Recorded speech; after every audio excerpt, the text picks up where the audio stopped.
अब आइए मुमताज महल के निधन के बारे में विस्तार पूर्वक जान लेते हैं।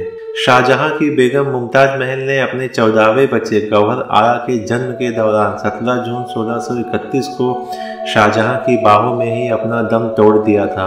मुमताज अपने 19 साल के वैवाहिक जीवन में 10 साल से ज़्यादा समय तक गर्भवती रही। आइए उनके बारे में कुछ और सुनी और अनसुनी तथ्यों को जान लेते हैं। दिनांक 17 मई 1612 को मुमताज महल और शाहजहां की शादी हुई। उन्होंने कुल 14 बच्चों को जन्म दिया। इनमें से 8 लड़के और 6 लड़कियां थीं। इनमें से सिर्फ 7 ही जिंदा बचे थे। शादी के बाद मुमताज महल ने लगातार 10 बच्चों को जन्म दिया।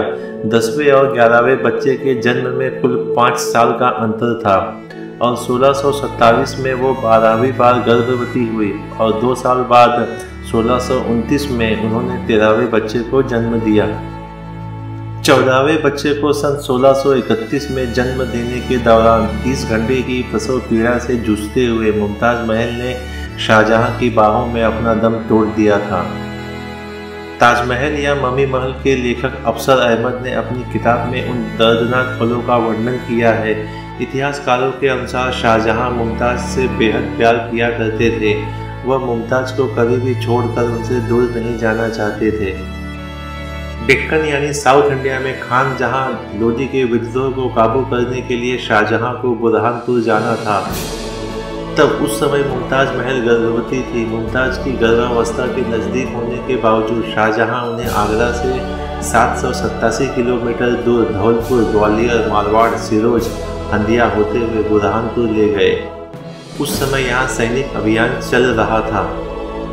लंबी यात्रा की वजह से मुमताज बेहद बुरी तरह थक गई थी और इसका असर उनके गर्भ पर पड़ा और फिर 16 जून 1631 की रात को मुमताज की प्रसव पीड़ा बढ़ गई।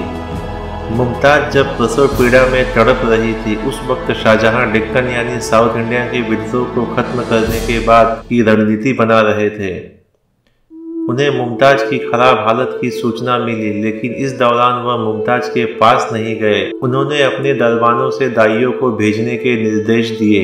मुमताज महल मंगलवार की सुबह से बुधवार की आधी रात तक दर्द से बुरी तरह परेशान रही। उस वक्त शाही हकीम वजीर खान भी उनके पास मौजूद थे।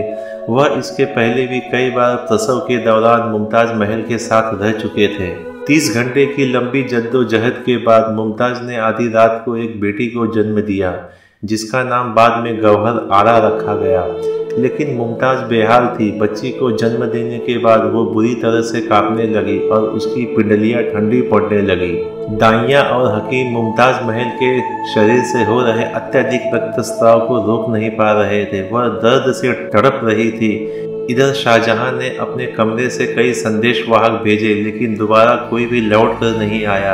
रात काफी हो चुकी थी। आधी रात से ज्यादा का वक्त हो चुका था। तब शाहजहां ने खुद ही हरम में जाने का फैसला किया। तभी उनके पास दूत से संदेश आया कि बेगम अब ठीक है, लेकिन काफी थकी हुई है। एक बच्ची को जन्म देने के बाद मुमताज महल गहरी नींद में चली गई है, इसलिए उन्हें कोई भी परेशान न करे। अपने दरबान से यह सूचना मिलने के बाद शाहजहां भी सोने चले गए अपने कमरे में।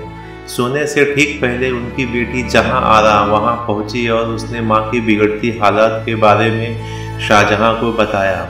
और जब शाहजहां हरम के भीतर पहुंचे तो वहां उन्होंने मुमताज को हकीमों से घिरा हुआ पाया। मुमताज महल दर्द से छटपटा रही थी। वह मौत के करीब थी। शाहजहां के भीतर पहुंचते ही शाही हकीम को छोड़कर बाकी तमाम लोग कमरे के बाहर निकल गए। शाहजहां की आवाज़ सुनकर मुमताज ने अपनी आंसू भरी आंखें खोली और शाहजहां मुमताज के सिरहाने के पास बैठकर एक टक उन्हें निहारने लगे। लेकिन विधि को कुछ और ही मंजूर था और अंत में उनकी गोद में ही मुमताज महल ने अपनी आखिरी सांस ली और इस तरह एक सफल प्रेम कहानी का दुखद अंत हो गया। सच मानो तो यह सब लिखते लिखते मेरी आंखें भी नम हो गई।